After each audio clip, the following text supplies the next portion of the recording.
A Houston area woman was clinically dead for nearly 45 minutes after giving birth to triplets, but miraculously, she survived. I'm Marissa Christie, and in this KHOU 11 Plus extended coverage, reporter Amanda Henderson is sharing the Tomball woman's story. With 4 kids under the age of 5, it's fair to say life is a bit of organized chaos for Marissa and Dylan Christie. Here, together, Marissa says is her favorite place to be. But I try to remind myself in those hard moments, I'm like, I almost missed all of it. So it kind of puts it in perspective. After giving birth to the couple's triplet girls in late August, Marissa flatlined at multiple points in a 45-minute time span. Her husband Dylan explaining the moment. Everything took a sharp turn. It was the toughest moment of my life. Going from, we just had the most beautiful experience and seeing our baby girls for the first time to, oh my gosh, my wife they're doing CPR on her. Dr. Amber Samuel is Marissa's maternal fetal medicine physician. She says the mom of 4 survived an extremely rare post-birth complication called amniotic fluid embolism. Some exposure that causes the mom's body to react like a really bad allergic reaction. In Marissa's case, it led her husband to make the call for her to get a life-saving hysterectomy. When she woke up, she had no knowledge of giving birth. My family took lots of photos and videos of me when I was in the hospital, which helped a lot to be able to kind of have reality hit. A reality that included relearning how to walk and celebrating the girls graduating from the NICU. They were very sneaky. They didn't tell us that they would have everybody in the hallway. Here you see both Marissa's ICU nurses and the girls' NICU nurses celebrating how far they've all come amidst the chaos. I don't think I would be alive if I had not been at that hospital. An incredible story of survival and resilience. Marisa Christie's journey is nothing short of a miracle. But how was she able to survive? Amanda Henderson spoke with Dr. Amber Samuel, the maternal fetal medicine physician who led the team during Marissa's delivery. Dr. Samuel walks us through the life-saving moments in the operating room and how her team sprang into action. I just want to say, Dr. Samuel, this is a pretty incredible story that you guys are just, I'm sure kind of going, wow, this is from start to finish. And there's so much more, I'm sure, of their story to be written. But can you guys just take us back to somewhat of the beginning of all of this when you all realized, okay, things are going good until they weren't? Sure. We had a triplet pregnancy, so we were in the operating room and everything was going well. And I'm sure you're going to meet with her family and Marissa later. They are remarkably lovely people. And we'd had a nice pregnancy together. Everything was going well. And all 3 of the babies were delivered.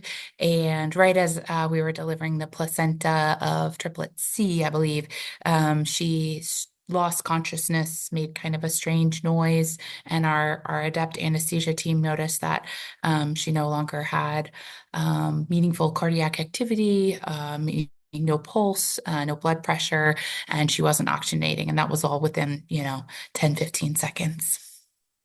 I mean, every second after that is critical, but I can imagine just all of that happening so fast. You're trying to process, hey, okay, what could this be? How did you guys figure out what she was going through that fast?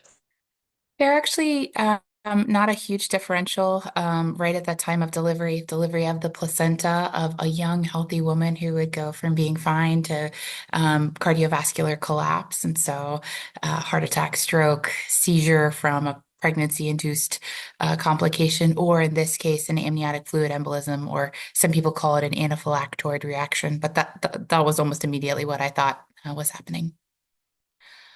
So when that happens, as somebody who is not anywhere trained in medical the way you guys are, what do you do at that point? Because the rate of the fatality is pretty high from what I understand when something like this happens. Yeah, it can be as high as 80%. There's certainly some places and some studies where it's much lower than that, but it really depends on the capabilities of the team. It's a complex process that has several stages. The initial stage is this constriction or tightening of all the blood vessels in the lungs, and so you can no longer pump blood to the lungs. But because of that blockage, your heart also fails. It stops being able to pump effectively as well. That's what happens almost immediately. And then further down the line, within 10 to 15 minutes, you'll start to have pretty significant bleeding problems, a condition called DIC, where you both clot and bleed all at once. And so, particularly in a surgical scenario like this, you want to be done with your surgery as soon as possible to try to avoid being in that situation. So we completed our surgery, began chest compressions as you do when someone goes into cardiac arrest on an operating table, and all sorts of teams were called in. So we had our anesthesiologist, who is remarkable. He called in two more anesthesiologists. A code was called, so many people came to the room. We obviously had the baby doctors, the neonatologists taking care of all three of the babies. And then we had our whole host of people that are always involved in a surgery. So between all those things, it was a pretty crowded room for a while. Our great team put together a series of interventions where they would bring back her heart, but then it would stop again because of this ongoing anaphylactoid response to the amniotic fluid or whatever substance causes this. We actually don't really know. And then by about 45 minutes, we were able to transition her to ECMO, and that was through the use of a vascular surgeon who came in and cannulated her. And then that process involves taking out all of her blood and oxygenating it for her, and then putting it back in while her other organs try to recover from the initial insult. And so she, from what I understand during all that and kind of how you're explaining it, she was on machines that were basically keeping her alive. She had flatlined at some point. Oh, multiple points. Yeah, for that whole 45 minutes, the things that were keeping her alive were chest compressions, which you rotate pretty frequently. So all of us in the operating room rotated, and then we were also doing things to her uterus to help there. And then our anesthesia team was giving her multiple medications to try to restart her heart or bring back her blood pressure. They were also doing extensive evaluation to see if they could figure out what was going on with her heart, what was going on with her lungs, and oxygenating her as best they could whenever they would get any kind of pulse back. So I guess obviously all of that's happening within a short period of time, and then it goes, a couple days. From what I understand, having talked with her brother a little bit earlier, but also kind of going through the GoFundMe and a little bit of the other stories you guys have done. It was about a week, right, before she stabilized enough where she could wake up on her own. Yeah, I think it was Wednesday, and they started waking her up on Monday. So not quite a week. I think the first memories, and you can ask her, but I think her first memories are probably not for about a week after delivery. And I did want to ask a little bit about that. I know she'll go into a little bit more about what she forgot, but Yeah. have you guys ever seen something like that before, where a patient goes through something, where it's truly a medical emergency, and then they come out with, oh, okay, you got a journey, but at the same time, there's some memory loss there. Do we have any idea how common that is? Sure. Yeah, I mean, I would think it'd be relatively common. I don't know that I know a figure off the top of my head. I'm sure the anesthesiologist could tell you better. But I think in any kind of arrest like that, you would anticipate some retrograde amnesia. In her situation, she knew she had triplets, but she didn't remember actually anything. I think up to about 2 days, and she may be able to tell you it may be different for her now. But initially, the last thing she remembered was driving 2 days before. So that I think is not uncommon. I think your brain goes through a lot. And I also think there's some amount of coping that goes a good thing. Would you want to remember all that? No, I definitely wouldn't. It can be traumatic to not have memories of that kind of thing, but I also think in some instances it can be a blessing. Yeah, that would definitely be something traumatic to just, I mean, replay. So not being able to remember that, I'm sure, is at least like, okay, you don't have to remember all of the just, I'm sure, just frightening chaos for all of you, for her husband, and of course for her loved ones as well. Um, right now, how, from a medical standpoint, would it be fair to say that she's on her way to making a full recovery? Because we saw that video of her being able to walk out with the kids. It looks like she's doing pretty well. Oh, she's fine. I think she might be healthier than I am now, but she's doing great. Yeah, she's back to, I mean, she'll be able to tell you. I'm sure there's some long-standing weakness and fatigue and that kind of thing from being in a hospital bed that long and having your entire system be rebooted, so to speak. So I'm sure she has some residual symptoms from that, but she's healthy, normal, I think, living in it, right? you have four small children, you're in it. And I think she's in it. So she's doing great. I was gonna say, how long was she with you guys? Because, like you said, it was a couple days before she was able to wake up. But I imagine she was also still, hey, we got to Yeah, watch you for a little bit longer than a couple days. I think it was 2 weeks all told. And at that 2 week point, is that and Lindsay, this might also be a question for you. I'm not 100% sure. After the 2 weeks, is that when the kiddos were also discharged from NICU, or was that a little bit later? That was after that. We all came back together for the discharge, which was she'd be able to tell you better. But I think they were born at 33 weeks, and I think they left maybe a month later. She'll be able to tell you that better. But it was not right away. She was back at home, although mostly back in the NICU, right? Because she's a mom and she wants to be with her babies. Dr. Samuel, would you say that, and I don't know if this particular situation has ever happened before for you guys, but kind of looking at it, what does it take for a team like yours to be able to not only recognize it, but to make sure she's, like you said, you were saying earlier, she might be healthier than me now. Like she's doing really well, all things considered, that she went through. Yeah. I have seen it before. I think they quote like 7.7 cases on 100,000, but I see a lot of patients and I've been doing this for a while. So it's not my first rodeo, so to speak, in Texan. Um, but I think in all obstetrics, and this is always true, I think you can go from a situation where everything is going smoothly and great, and most teams could take care of a situation to where only a few teams could take care of the situation and the things that are required, as you said, early recognition. I have the blessing of enough training to know what that was. It was declared by me and the rest of the team almost immediately. But then all the ancillary services that you need in a tertiary facility. So you need anesthesia and anesthesia backup. I needed surgical backup. I needed an oncologist to help me with the second surgery. I needed all of the very helpful people in the ICU who are completely lovely. We needed our vascular surgeon who was fast. We needed transfusion medicine. We needed the blood bank. We needed all the pastoral care that goes into helping a family heal like that. And all told, someone asked me how many people were involved. I would say I'm like over 100 ultimately when you think of the nurses and the surgical techs and just the amazing group of people. And the thing I would say is this can go badly in anyone's hands. Regular pregnancy can go badly in anyone's hands. This kind of complication could go badly in anyone's hands. And so I'm just so grateful that it was an amazing team, I think, on their best day. And I continue to be grateful every day for that. Yeah, absolutely. You guys no doubt saved her lives, and I'm sure, just in the chaos of it all, kept her family calm amid just a very, like you mentioned, a very chaotic and kind of unknowing situation of what was going to happen. I know you said a little earlier it was 7.7 per 100,000 pregnancies this I think in happens, the but United States, you're going to find, yeah, it's a rare complication. And so you're going to find a varying number of guesses as to how often it is, but it's very uncommon. And that's the other thing to say to moms who might be listening. Yes, it can happen. Certainly bad things can happen to anyone. It's unlikely to happen to you. And so just know that it's unlikely to happen to you. I have so many of my patients who've asked me, staff who've asked me, is this going to happen to me? No, probably not. But if it does, we'll be ready. and that's the most important thing, is that the team is ready at, like you said, on their best day every day.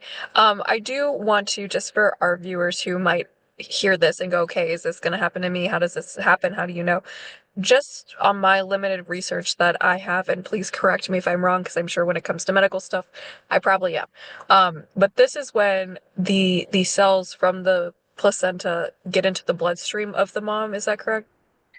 Yeah, the great thing about this condition is, great scary thing about this condition is, no, we don't really entirely know. It is some part of component of the pregnancy historically thought to be amniotic fluid. Maybe it's the vernix, maybe it's some other portion of placenta. We don't know. Some exposure that causes the mom's body to react like a really bad allergic reaction. And why that would be in one pregnancy when you've had others, she's had others, other people have had others, why that would be at the time of C-section or vaginal delivery, we really just don't know. When it was first described, it was really thought to be an embolism of the amniotic fluid, which is why it's named that way. We don't really think that's what's happening. We really think a little dropule of amniotic fluid is going into the lungs and causing this whole pathology because it's too fast. It's too many organ systems all at once, but it is some kind of allergic reaction that many of us, most of us will be spared during any pregnancies, and all pregnancies, but can rarely happen.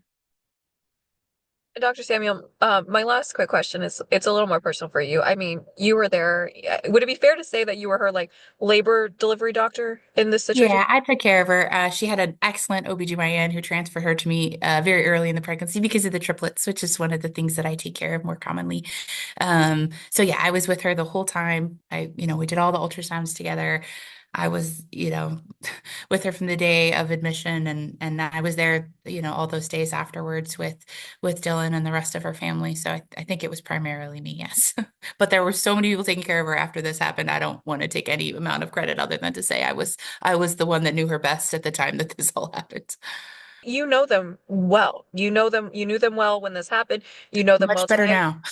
I was going to say much better now. What was Yeah. it like for you to be able to not only see her, Marissa, go home, but also to see her come back and take the triplets home? I mean, that's such a full circle moment. Yeah, I mean, that's why we do this job, right?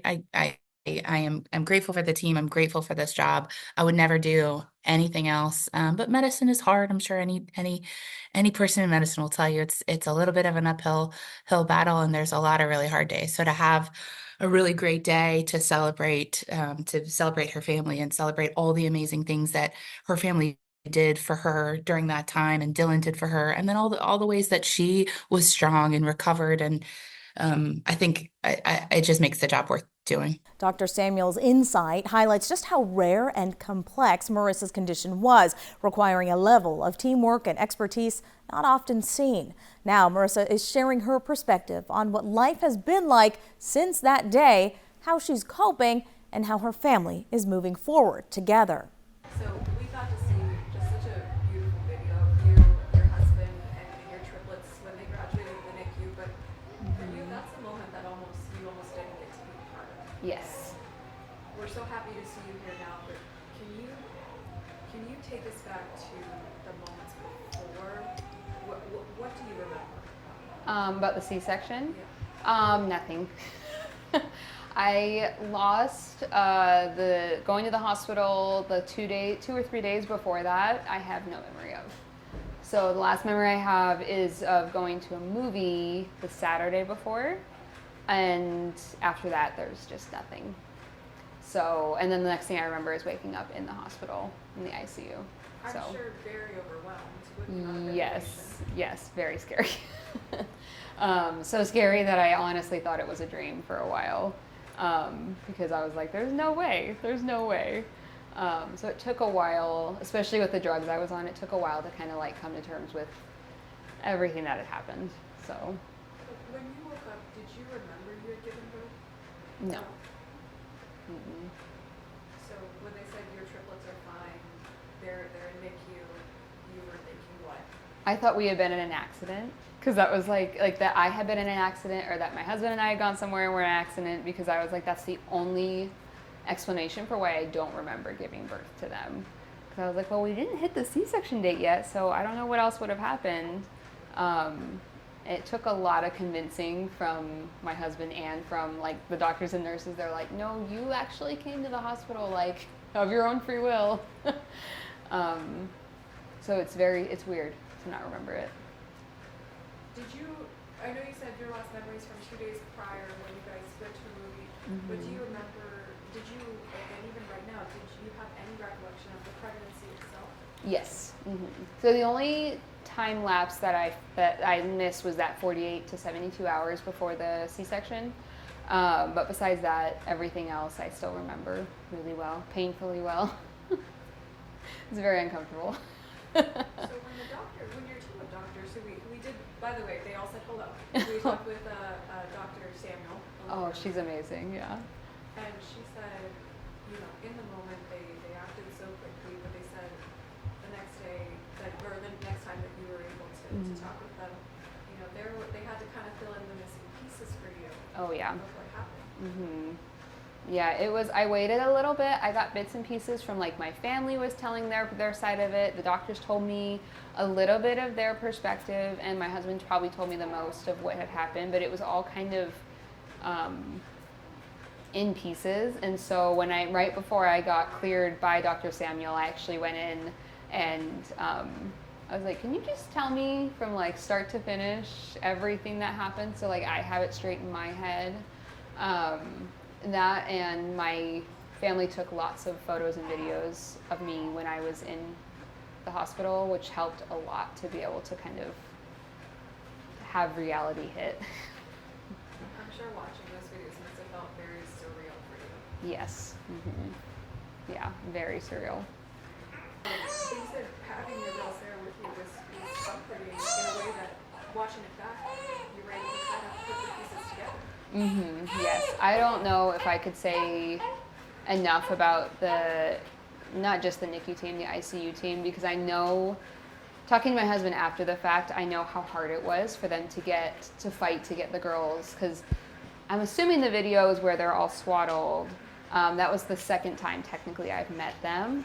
There was a first time that was skin to skin, and I was completely still intubated for that, but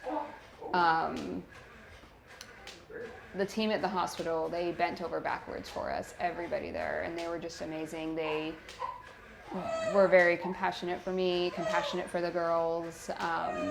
It was very special to look back and know that they made that happen for me, because I have a vague memory of that. I was still pretty high on drugs, so I can kind of remember them coming into the room and putting them on my chest, but I was obviously in no place to actually hold them. They had to make sure that they didn't roll off me or really communicate with them, but it was very special for me to be able to have that experience. You said even this, just being able to hear, your husband come in and take care of one when crying, this little one who's asleep, Yes. The third one who's bouncing in her little carrier there, and even having your son just be able to kind of be like, okay, these are my sisters. That's a moment that you say they made happen. Yes. Yeah, absolutely. I don't think I would be alive if I had not been at that hospital. We were supposed to deliver originally at a different hospital. Just the fact that it was triplets, so they kind of had like all hands on deck that morning that we came in. Yeah, it was all because of the staff at the hospital, both the NICU, the labor and delivery, the ICU. Many of it I wasn't present, like mentally present for, but yeah. So you get to come home about 2.5 weeks or so after your initial delivery date. Mm-hmm. They were still in the ICU. Yeah. Yes. I had about a week at home before Charlotte came home, our oldest, and then 2 weeks after that, the other two came home. So, yeah, about 2-3 weeks total that they were still, one of them at least was still in, two of them, so. What was that like, being able to just, full circle moment, you're back as they're all applauding you guys as you walk down, bringing all three with their little graduation hats and gowns that you're like, they were swimming in them. They were Yes, they were huge on them. That was a way more emotional afternoon than we anticipated it being. They were very sneaky. They didn't tell us that they would have everybody in the hallway. So all the nurses, they had people from the ICU that had been my nurses, that they came from the next building over to say bye to us. Like Dylan and I joked when we got in the car, we're pulling away, and I was like, "Are you okay?" And he's like, neither of us were able to look anybody in the eyes because we knew if we did, we would just start bawling. Like it was very emotional to be back at the hospital and take the girls home, and then to be able to walk out of the hospital when I had left previously. I had been wheeled out in a wheelchair and I could barely stand. I was all hunched over. It was very emotional to be able to do that. Very surreal. Having them home, I'm sure it's just, you love the chaos. Yes, it's very chaotic, but I try to remind myself in those hard moments, I'm like, I almost missed all of it. So it kind of puts it in perspective to be grateful for all the crying and all the craziness. Like I'm grateful that I'm able to be here and to be the one that's doing it and not somebody else. And you were saying a little bit about when you were wheeled out, when you were able to be discharged. You kind of had to relearn a couple things. Can Can Yes. you talk to us about what that was like? Very frustrating. I'm a pretty active person, so like I would go to the gym almost 5 or 6 times a week just to be healthy, and to be able to have to use a walker and have 2 people holding me up to be able to walk was very frustrating. It's a bit of an out-of-body experience, ironically, to like your mind, you have the muscle memory for it, but it's like my body was just so weak, it couldn't physically do it. So I'd walk like 10 paces and I'd be exhausted or nauseous, and I'd have to sit down, and I was like, this is unlike anything I've experienced so far. But You said now. How are you feeling now compared to, you know, early September was when you were discharged? yes, Early September. almost 100%. I've been able to go back to the gym a couple times. I'm trying to ease back into the things that I enjoy doing, because I've still got a pretty decent scar. My skin's completely healed from my hysterectomy and my C-section, but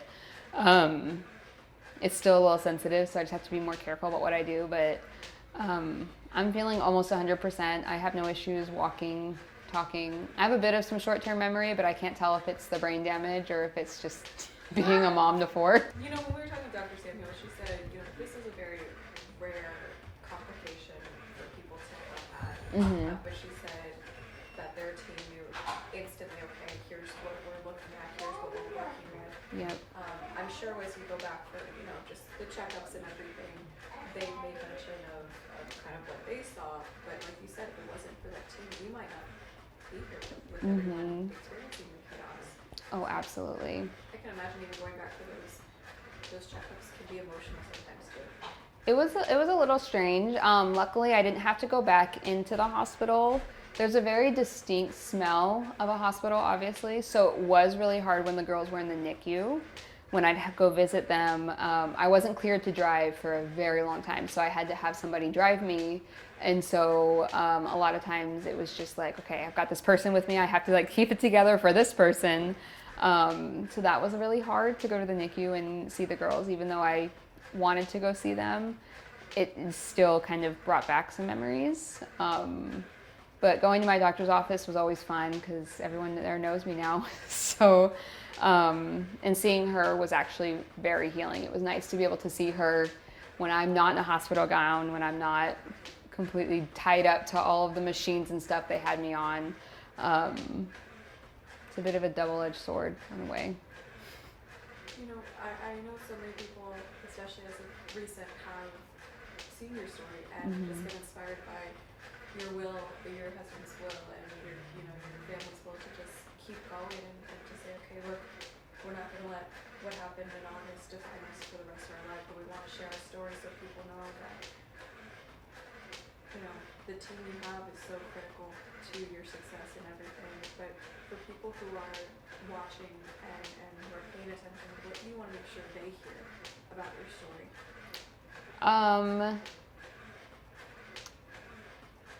Honestly, I would say that God has a reason for everything would be the biggest thing. I know that there's no mistake that I ended up where I ended up. There's no mistake that I had these 3 girls, which is waking up. And just that it sounds very cheesy to say, but there's always like a light at the end of the tunnel. Like I remember thinking there's no way I can do this. There's no way I can make it through. And my husband and my family and my friends were constantly like, you can just keep doing it. You can do it. You can do it. And just, I don't know, life happens and it can be really hard, but I think the hard makes the sweet things sweeter. And it makes me so much more grateful for what I have. It wasn't that I was ungrateful before, but you just really see things in a new light once you've had an experience like that and you've almost lost everything. So. Because you said even though, you know, I think they said like 5-6 days had passed before you woke up, you said, I don't remember anything during that time. And so you said when you woke up and then they had film and pieces, it kind of brought it into perspective. Yes, absolutely. You said to your doctors, tell me in layman's terms what happened. How would you describe it to someone? Oh gosh. It's a very rare event where, from my understanding, is that the amniotic fluid from your baby goes into your body and creates kind of like an anaphylactic shock kind of thing. Allergic reaction is probably a better word. And then your body just kind of starts to shut down. It starts to clot a lot. It's kind of counterintuitive because you clot, but you also start bleeding from everywhere. So because you're clotting, your blood can't move, and it just kind of comes out like, when I woke up, I had some blood on my fingernails between my nail polish and my cuticles. And then it just starts like a chain reaction of the shutdown of organs. And for me, it was just that like they couldn't stop the bleeding. They couldn't stop it from my uterus, and then they were nervous about cutting in and doing the hysterectomy because they're like, well, if we can't get her to stop bleeding. It was like a catch-22. I don't envy the doctors or my husband having to make that decision to go ahead and do it, because there was a chance I could have died just doing the hysterectomy. So, hi.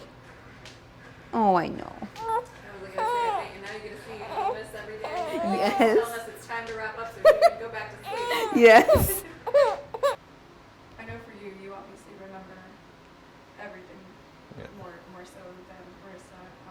She said the last memory she has is you guys going to a movie 2 days before.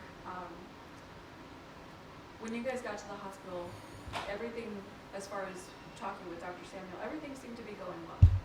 Yes.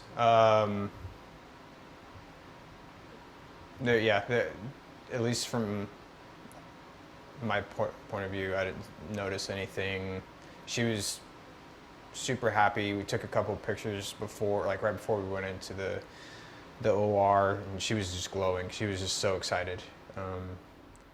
And all of the nurses were super excited and happy and asking us tons of questions. And yeah, everything in the moment seemed perfect.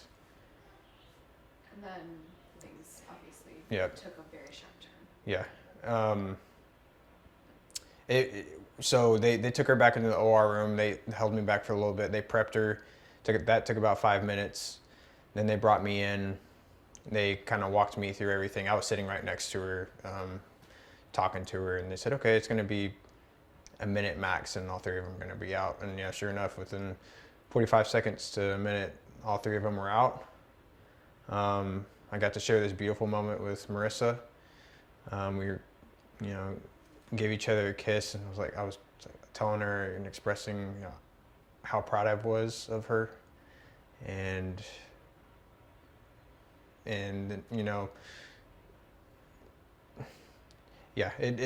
hit super fast because I stood up. The doctor asked me to stand up to go take some pictures of the girls individually, and it wasn't maybe 5 to 7 seconds later, the head anesthesiologist started freaking out, and all hell broke loose basically. And I look over at my wife, and she's completely out. They start rushing me out, and in the mass chaos of things, I decided to kind of lock my eyes on Dr. Samuel because I knew her the best, and as much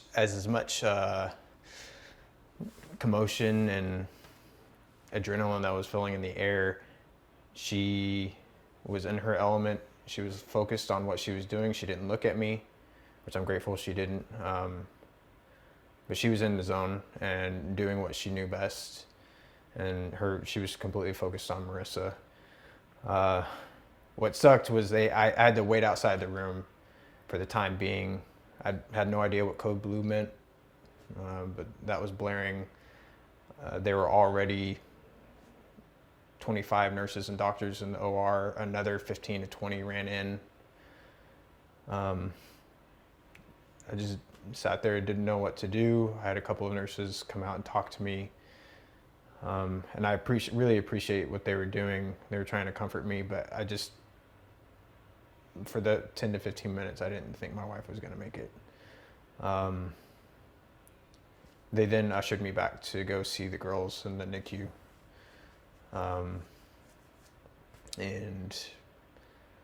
That doing that really helped out.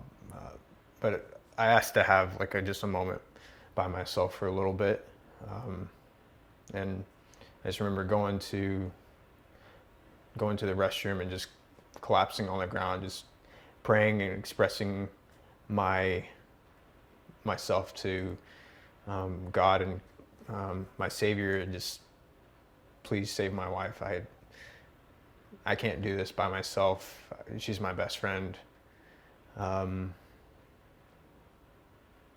In that moment, I went from the darkest place I've ever been in my life to, it felt like I'd been lifted up and I had a legion of people behind me. And it really did. Over the next several days, I had all of my family and her family that lived out of town, all of them flew in. The amount of people reaching out and offering help,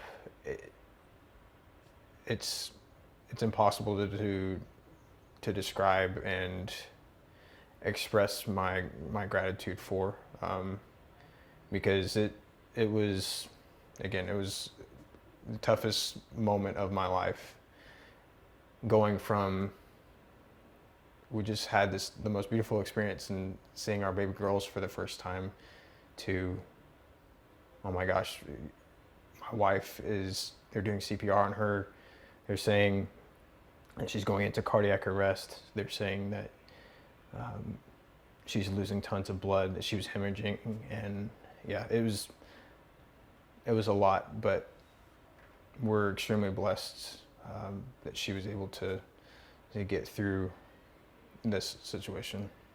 She was telling us, she said, sometimes when I hear the crying and I'm like, oh, I'm tired, she said, well, I'm thankful that I'm here to hear the crying. Mm-hmm. And I just thought that was such a poignant response, because she said, not that I was ungrateful before, but she said it just really put everything into perspective, that we almost didn't get to share this together. But she said, the team that was taking care of her and the girls, and there for you as well, it sounds like a well-oiled machine. They knew what they were doing. Yep. And it really was this, I'm looking forward to the opportunity to, and I'm a big believer in everything happens for a reason, and God has a plan for everything. I'm looking forward to the opportunity to meeting him again and, asking him, explain to me everything that went down in that 24-hour period. Because the fact that we were at that hospital, and it was a trauma center, and they were able to get the cardiovascular doctor down within 5 minutes, and they were able to put her on a ECMO machine. They were able to get her on oxygen super quick. They had units of blood ready.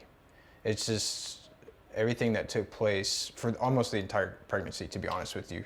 It was amazing. And yeah.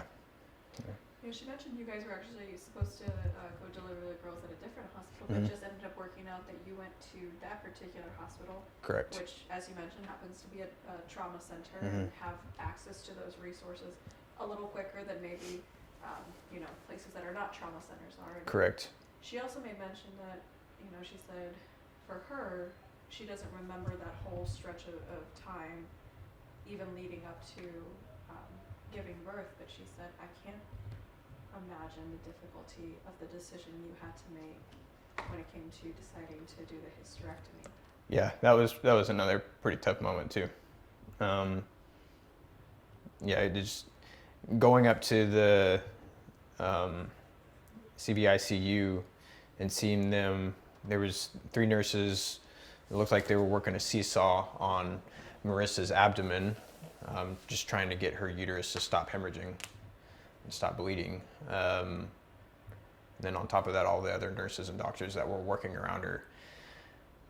And having Dr. Samuel and I can't remember the other doctor's name, but they pulled me aside and said, listen, the 2 options are go through with the hysterectomy and risk, all of the risks that go in with that, or she bleeds out. And basically they just said, you know, it's not a real good decision either way. Like, but the hysterectomy has the chance to save her life, whereas if we don't do anything, you know, there's a slight chance that we can stop the bleeding, but with how much she was losing, it wasn't very high. And that was another situation where I did not want to make that decision, but I'm grateful for the doctors being able to provide the information necessary for me to make that decision. You know, they shared with us some videos and photos that you guys provided to them, one being when the girls were with her and she's still hooked up to all the machines and stuff. I'm sure for you, though, that was a moment of like, okay, right now we're all here together, and this is not the most ideal situation to all be together in, but at that point you guys kind of knew, okay, she's getting better, things are improving. Right. Let's show her the girls. Yep. Definitely a checkpoint mentally for me. Because I knew at that point, like, you know, she'd physically been with the girls, and she had joked with me beforehand that, you know, even if I'm dying, I need to be the first one, obviously besides me, but I need to be the first one to hold the girls before anybody else can. And I made sure to hold true to that, and I just looked forward to the opportunity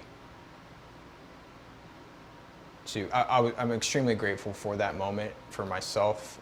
You know, I wish she would have gotten to experience it, but I looked forward for the opportunity for her to be awake and aware, for her to hold the girls again. She wakes up, and we're so glad to see her here. And I mean, what a remarkable recovery that she's had so far up to this point, and I'm sure she'll continue to have. But she said, look, I had to be wheeled out. This was not okay, you're good to go, you can walk out on your own power. She said she had to relearn how to do quite a few things. Yep. But for you, was that kind of the first step of, okay, we're at least going home? Yes, and because I know my wife, I knew that things were going to progress pretty quickly to the point where, you know, to hold her back a little bit, just because she's extremely stubborn and doesn't like to be told no. But yes, it was definitely a big sigh of relief to be able to get her home. She didn't want to be at the hospital any longer. She wanted to be at home, and try to get ready for the girls to come home. So yeah, definitely a big burden off the shoulders. And I was gonna say, you came home, had about a week, she said, and then it was time for the girls to start slowly transitioning. coming home. Yep. She said the oldest came home first, and then it was time for the graduation for all three. And I mean, in the video that they gave us of that, you can just see like the smile and the joy. And she said the craziest part of that whole day though was y'all did not realize that her whole team from that day, when everything looked like it was taking such a sharp turn south, and the team from the NICU was going to be there to walk you guys and greet you guys out. Yeah, that was definitely surreal because you just see the amount of hands that were or people that were placed in our lives during that day. I felt bad because I couldn't look any of them in the eyes as I was walking out because I was just on the verge of breaking down just because the sheer vast of people that were there. It was amazing. But again, just so grateful for everybody that was there and being able to, you know, implement what they've learned and help save Marissa's life and be there for me and the girls as well. I can tell for you, this is tough for you to sit down here and talk with us about it, and I appreciate you doing it because at the end of the day, you know, this is y'all's story to share when y'all are ready, but why are you guys ready to share this? It's been, you know, this is pretty fresh for you guys, all things considered.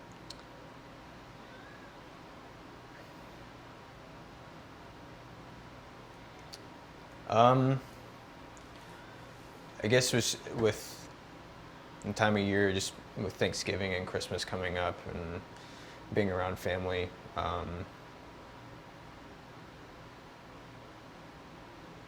we just felt like it was the right time to share this story. And again, it's none of this would be possible without God and without our Savior. And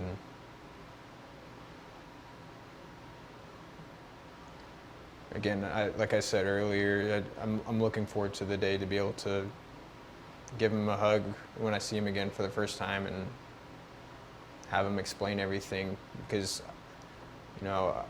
I'm not able to comprehend everything that took place, and I know for a fact that a lot of the nurses and doctors said that she shouldn't be alive, and they've expressed the same thing. But it's just one of those stories that everything does happen for a reason. She's meant to be here still, whatever that is, and miracles do happen, and just wanted to express that. They're all growing like weeds and constantly eating and sleeping, and yeah, it's fun, it's entertaining. I love it. I'm sure it's just so wonderful to have everyone here and to know, okay, we're here together. Yeah. And it's been one of her friends when we were in the hospital. Marissa discussed it with some of her best friends beforehand. Marissa is one of those people that come January 1st, she has most of our year planned out. That's just how she is and how she operates. But her and her friends had already created a Google Drive calendar of, okay, who's going to be coming over when to help out for certain night shifts or to help during the day.